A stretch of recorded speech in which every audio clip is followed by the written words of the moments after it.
waiting. This is what makes up the majority of the fight and why it makes it so long. You have to keep rolling around. It's a bit of crowd control. Right, the big guy's out. Soon as he arrives, he's gonna start coming down with these crazy attacks. Look at the damage that they do to me. They literally whisk down, and I found that the best way to dodge them was either to roll away or towards them and basically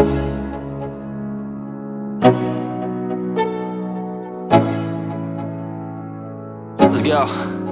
Yeah, I'm like an addict, do I gotta have it. I ain't even playing, got a really bad habit. If it moves, gotta grab it, fuse like a magnet. Lose, won't have it till I'm doomed in a casket. I ain't playing, got a weird mind. If you work 8 hours, I'm the peeps, what is going on? It's Miss C.O.Z here, and we are back with another episode of Demon Souls. So today we're going to be covering the Storm King boss fight. So the Storm King is a really irritating boss. For a start, the way this will work is pretty much we've got a lot of these stingray things in the sky, right? And they shoot shards of ice, and you see them, you encounter them quite a bit in the world.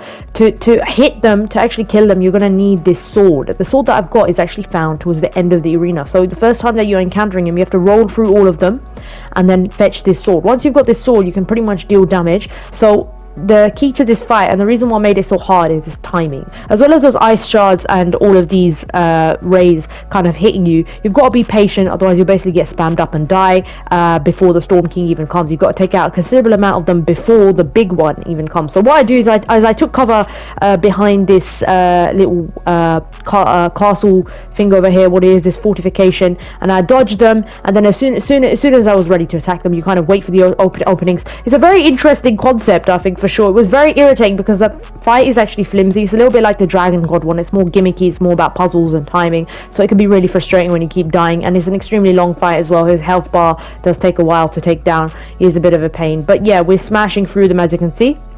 I'm getting them out the sky, rolling back and forth. That's basically the first phase of the fight, is to just bait out the Storm King, and then we'll go into how you dodge his attacks, or how I found that in the end the best way to dodge his really harsh attacks, because when they do hit you, they do cause a chunk of a damage. So make sure that you're stocked up fully on health, or you've at least got some full moon grass as well. Look how much of my health they took there, because multiple of them can spam you, and the Storm King's attacks are also really dangerous. They kind of just slice off your health too when he does come along. So as you can see, we're still waiting. This is what makes up the majority of the fight and why it makes it so long. You have to keep rolling around. It's a bit of crowd control. Right, the big guy's out. Soon as he arrives, he's going to start coming down with these crazy attacks. Look at the damage that they do to me. They literally whisk down, and I found that the best way to dodge them was either to roll away or towards them and basically roll through them the moment they arrive. So I'm running down here. They were attacking me, however they hit me there, so I didn't dodge it. But as soon as he's finished his attacks, you want to get up behind him and smash him. So he's going to swoop in, he's going to rain down all of that shit, and you want to get away from it. Make sure you're dodging the other attacks too. As soon as he swoops out of the arena, you hit him and repeat the process. You get behind the castle fortification again. This is what worked, the best method. I was just waiting over here, as you can see. If you want to make it a little bit more easy on yourself too, and you're paying attention to your armor and stats, etc., then you can maybe put up a high defense armor as well. But make sure you've got enough armor to move around. He's gonna come again. He attacks me. Look, I run forward, knowing the flight path of those attacks. Couple more came. I rolled forward. I think rolling forward is a more effective way. So rather than going towards him, you want to run away from him and just wait for the attacks to come down. If you have played Bloodborne, I'll add in something. There's a little bit like Rom's AoE attack, where you have to run across the whole place. I'm talking about that spider boss where the shards fall down, and you kind of work out what it's a specific way to run through the path. However, I couldn't pull that off consistently, and obviously sometimes you can't always get that run right. So he comes in with the swoop again, except this time I don't run away from him, I run towards him. And you can notice how it is harder to dodge them, because they come quicker towards me, as opposed to the delay that you get when you're running away from them, and you get sort of like a time.